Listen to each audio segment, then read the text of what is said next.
ba? So alam naman natin lahat kung ano tama at sinong tama. Pero ang kapangyarihan kasi nasa kanila. Sa kanila ang pulis, nasa kanila ang NBI, nasa kanila ang Malacanang. Kaya sabi ko, lahat ng kapangyarihan nasa kanila. Pero katotohanan sa amin. So hindi ko pwedeng bitawan yun.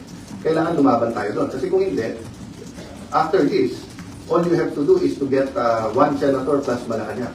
Hindi na 13 ang kailangan boto, 1 plus 1 na. 1 plus Malacanang. Sorry, sir. So you will still sign? Paano po? Yung mga...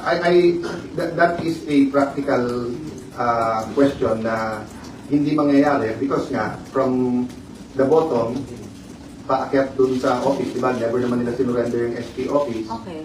Hindi ko namang trinethreaten yung mga empleyado, diba? But sila, inaano nila yung mga empleyado. Yung ginawa ni Senator Erwin, tapos nag-sorry. Bad cup, good cup yun. Sadya yun. I-shock mo na yung mga empleyado, nakakatuhang ka, tawagin mo kung ano-ano. Tapos si Senator Erwin naman yung mabayad. So kahit na nag-sorry siya, natalig na yun sa puso ng mga empleyado. Diba? Kaya sa akin, sa mga empleyado, it's a matter of conduct.